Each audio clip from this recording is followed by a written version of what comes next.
அன்பார்ந்த தினதர்மை யூடியூப் நேயர்களுக்கு வணக்கம். இதுவும் ஒரு முக்கியமான பதிவு தான்.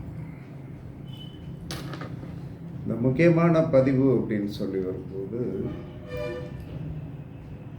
பிரபலமான ஒரு ஆதிபத்தியமுடைய நபர்களுடைய வாழ்க்கையில் அவர்கள் அவ்வளவு பிரபலம் அடைந்து வானளாவிய புகழில் இருப்பாங்க, உச்சியில் இருப்பாங்க, எல்லாமே இருப்பாங்க. ஆனால் அந்த மனிதர்களுக்கு என்ன சொல்கிறாங்கன்னா வாழ்க்கையில் ஒரு மறக்க முடியாத தோல்வி மறக்க முடியாத ஒரு தோல்வி அடைஞ்சிருப்பாங்க. ஒன்று தோல்வி மறக்க முடியாத ஒரு தோல்வி அடைஞ்சிட்டு பெரிய முன்னேற்றம் அடைஞ்சிருப்பாங்க, இல்லை வானளாவிய புகழுக்கு வந்த பிறகு ஒரு பெரிய உயிர் கர்மாவை பலி கொடுத்துருப்பாங்க.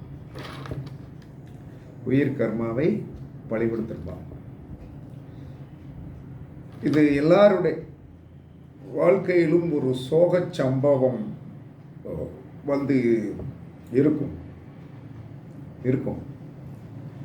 இது ஏன்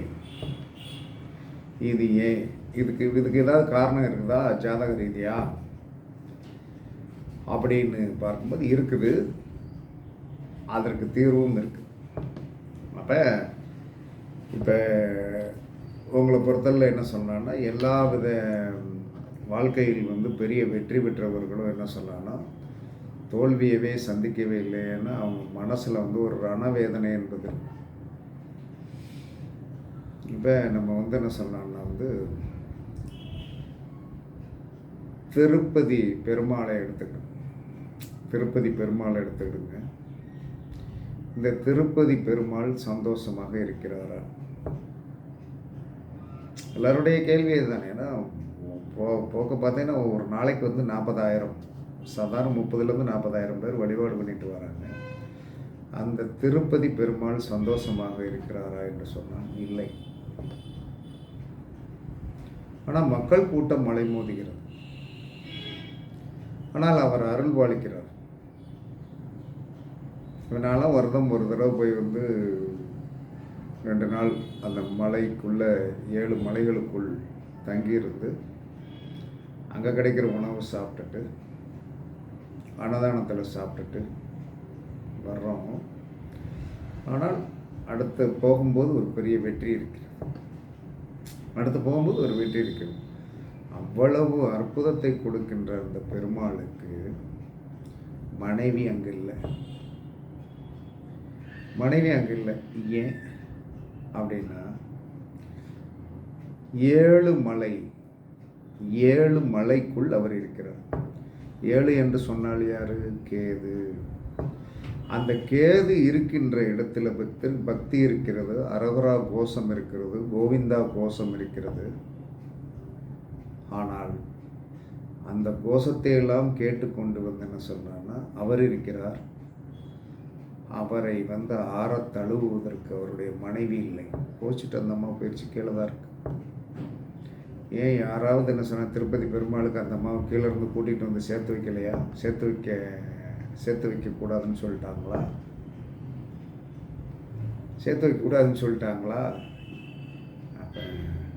அவருடைய தலை விதி அது.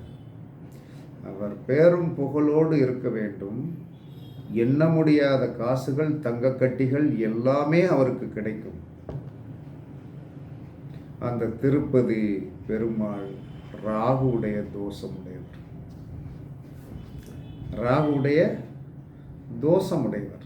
உத்திரட்டாதி நட்சத்திரம், அவருடைய நட்சத்திரம் உத்திரட்டாதி.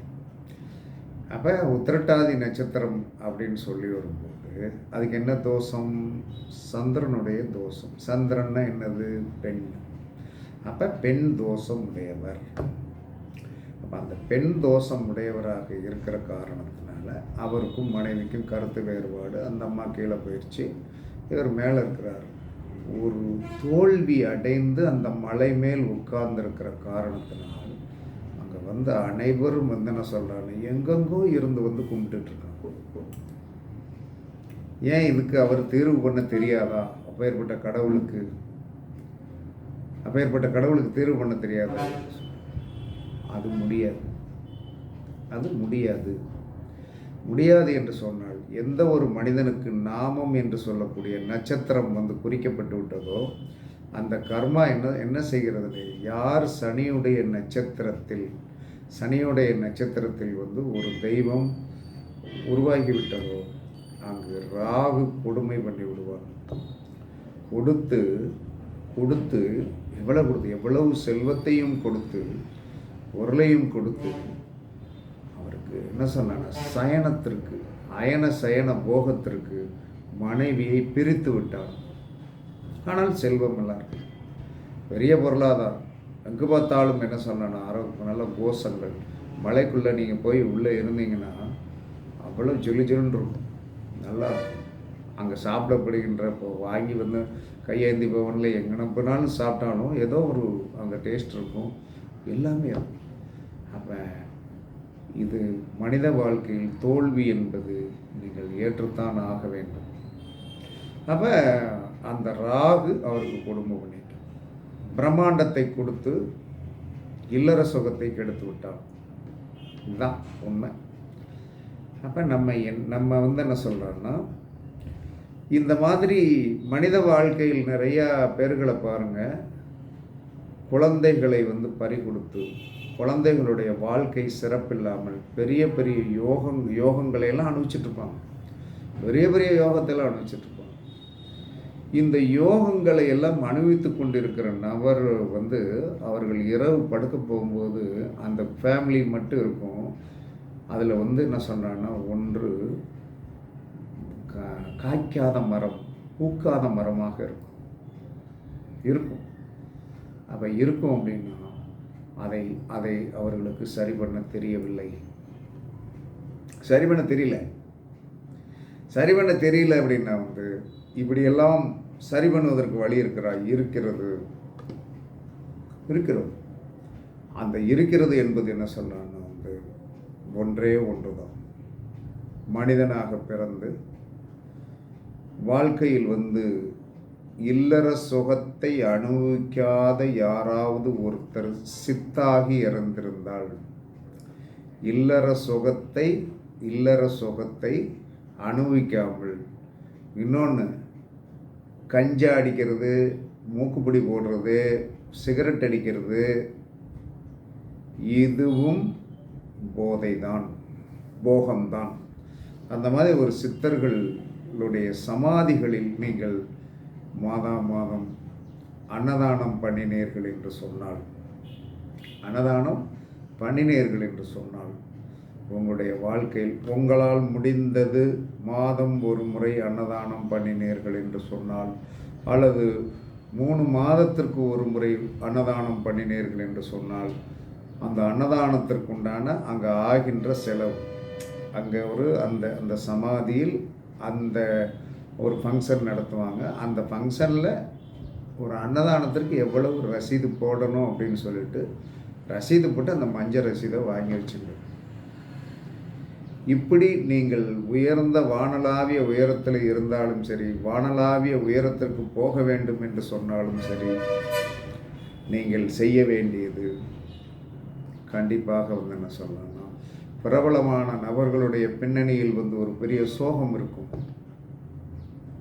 பிரபலமான நபர்களுடைய பின்னணியில் ஒரு சோகம் இருக்கும்.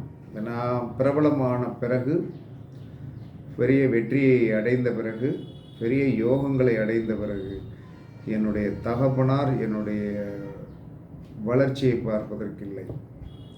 அப்போ ஒரு 22 வயதில் ஒரு தகப்பனை இழந்து, அதற்கு பிறகு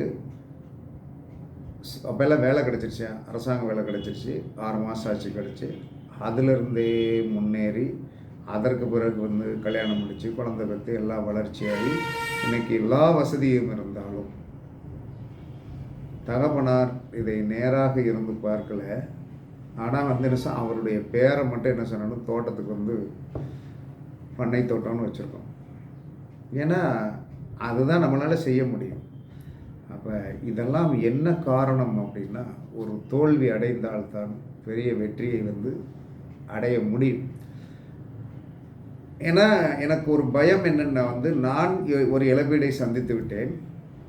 என்னுடைய வாரிசு எந்த இழப்பீடையும் சந்திக்கக்கூடாதுன்னு என்ன சொன்னான், பெரிய உயரமானது என்று சொல்லக்கூடிய ஒன்றை விட என்ன சொன்னான்னா, நார்மலான தேவைக்கு தக்க ஒரு உத்தியோகம், குடும்பம், குழந்தை, வாழ்க்கை, இது மட்டும் அவனுக்கு போதும்.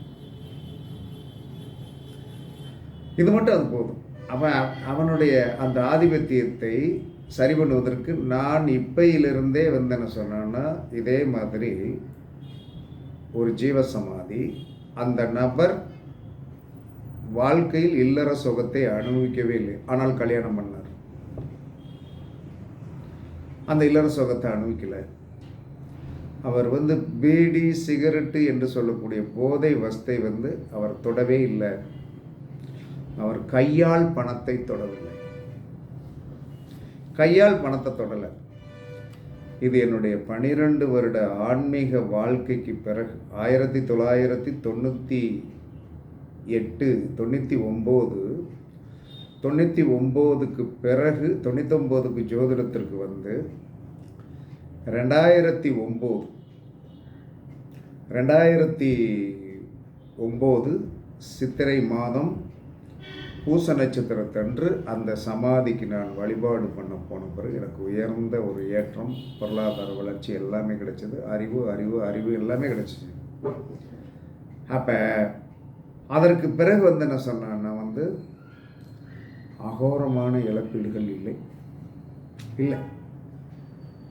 எங்கள் அம்மா இருந்தாங்க, 80 வயசில் தான் இருந்தாங்க. அகோரமான போராட்டங்கள் இல்லை, அகோரமான சிக்கல்கள் இல்லை. ஆனால்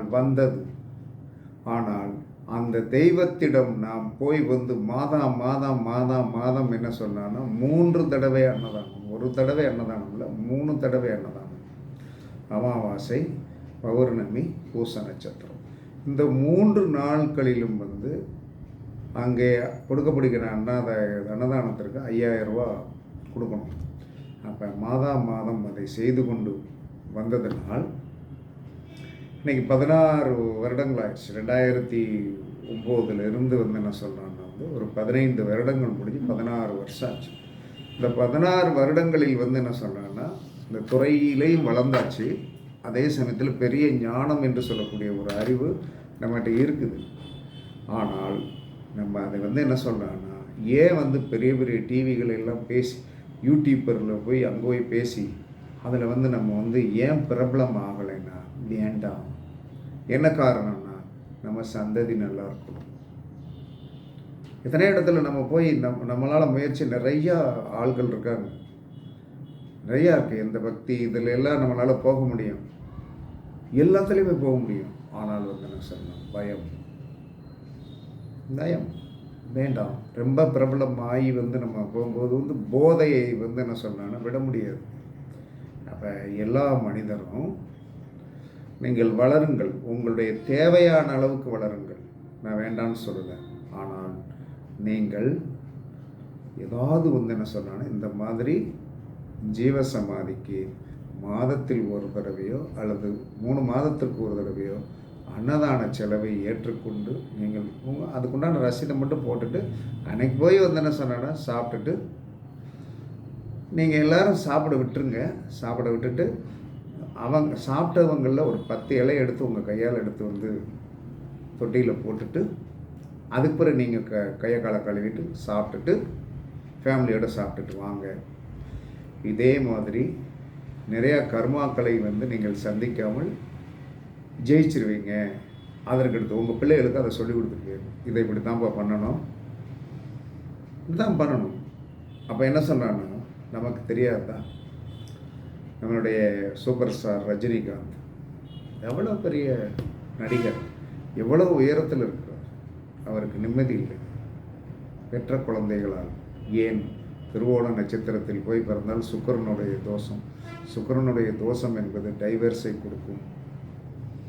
பெற்ற மகளுக்கு முதல் குழந்தைக்கு டைவர்ஸ் ஆயிடுச்சு, 2வது குழந்தைக்கு ஒரு கல்யாணம் பண்ணி 2வது கல்யாணம் பண்ணார். அவர் என்ன சொன்னான்னா, தர்மம் பண்ணினாரா பண்ணவில்லையா என்று எனக்கு தெரியாது.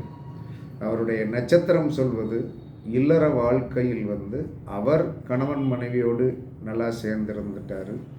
பெற்ற குழந்தையுடைய அந்த திருமணம் சார்ந்த விஷயத்தில் அவர் பயங்கரமான விரக்தி அடைந்தார் என்பது நம்ம கண்கூடாக இன்றைக்கும் பார்த்து கொண்டிருக்கிறோம். அதே மாதிரி நமக்கும் வந்துவிடக்கூடாது அப்படிங்கிறதற்காக உங்களுடைய ஜாதகத்தில் என்ன சொல்கிறான்னா என்ன குறைகள் இருந்தாலும் தயவு செய்து என்ன சொல்கிறான்னா 3 மாதத்திற்கு ஒரு தடவை நீங்கள் அன்னதானம் பண்ணுங்கள். வாழ்க்கையில் என்ன சொன்னான்னா தோல்வி என்பது மேக்ஸிமம் என்ன சொன்னான்னா வராது. உங்களுடைய நட்சத்திரம் என்னவோ அதற்குண்டான முறைமைகளை கரெக்டாக கடைப்பிடிங்க. மாமிசம் சாப்பிடக்கூடாதுன்னு சொல்லியிருந்தால் சாப்பிடாதீங்க. இதெல்லாம் அந்த நடைமுறைகள்லாம் கடைப்பிடிச்சிங்கன்னா உயரத்திற்கும் வரலாம். ஆனால் பெரிய அடியும் வாங்காமல் தப்பிப்பதற்கு இந்த நான் சொன்ன நடைமுறையை கடைப்பிடிங்க. கண்டிப்பாக உங்களுக்கு ஒரு பெரிய தோல்வியிலிருந்து தப்பிக்கலாம். தோல்வி வந்துதான் வெற்றி பெற வேண்டும் என்று சொல்லி சாஸ்திரம் சொல்லவில்லை. தோல்வி வராமலே வெற்றி பெற்று நாம் என்ன சொல்கிறோன்னா இதை எதன் மூலமாக தீர்க்க முடியும் என்று சொன்னால் ஜீவ சமாதிகளுக்கு அன்னதானம் பண்ணுவதன் மூலமாகத்தான் இந்த கர்மாவிலிருந்து தப்பிக்க முடியும் அப்படின்னு எனக்கு தெரிந்த விஷயம். இதை நான் அனுபவிச்சேன். நான் வாழ்க்கையில் என்ன சொன்னேன்னா இளம் வயதில் தகப்பனாரை இழந்தாச்சு 22 வயசில். அதற்கு பிறகு தான் யோகம். அது எனக்கு ஒரு பயம் இருக்கிறது. என்ன காரணம்னா நம்மளுடைய வாரிசுக்கு அந்த மாதிரி வந்துடக்கூடாது என்பதற்காகவே நான் இந்த நடைமுறைகள் எல்லாம் கடைப்பிடிச்சிட்டு வரேன். எனக்கு ஒரு தைரியம் இருக்கிறது. இல்லை ஒன்றும் வராது அப்படின்னு சொல்லிட்டு அந்த வராது என்பதற்கு காரணம் அந்த அன்னதானம். மாதம் ஒரு 15,000 ரூபா செலவழிக்கிறேன். இதை பெருமைக்காக சொல்லலை. எல்லோரும் நீங்கள் எங்கேயாவது உங்களுடைய பக்கத்தில் இருக்கிற இடங்களுக்கு செய்யுங்க. அதுதான் நான் சொல்கிறேனே தவிர இது பெருமை இல்லை. பெருமையெல்லாம் கிடையாது. இது என்ன பெருமை? நம்ம கையிலேருந்து ஒரு காசு கொடுக்குறோம். அதை நம்ம என்ன அந்த இதை அது அமாவாசை வந்துடும், அதுக்கடுத்து 15 நாளில் பௌர்ணமி வந்துடும், அதுக்கடுத்து 10 நாளையில் பூசம் வந்துடும். இந்த 3க்கும் ரொட்டேஷன் பண்ணி டக்குன்னு ரெடி பண்ணி அனுப்பணும். அதுவே ஒரு சிரமங்கள் இருக்கத்தான் செய்யுது. இருந்தாலும் கர்மா என்று சொல்லக்கூடிய அந்த வைரம் பாய்ந்த மரத்தை கோடாளி கொண்டு வெட்டும்போது கை காய்ச்சித்தான் ஆகும். அதனால் இதே மாதிரி நீங்களும் உங்களுடைய வாழ்க்கையில் செய்யுங்க. கண்டிப்பாக நல்லா இருப்பீங்க. தோல்விகள் வராமல் பார்த்து கொள்வதற்கு இதுவே வழி என்று கூறி உங்களிடமிருந்து விடைபெறுவது சிபிபாறை ஜோதிடரசு ஆதி ராகவன் ஜெயபாலாஜி. சுகமே சொல்க, சுகமே சொல்க. வாழ்க வளமுடன், வாழ்க வளமுடன். வணக்கம், வணக்கம், வணக்கம்.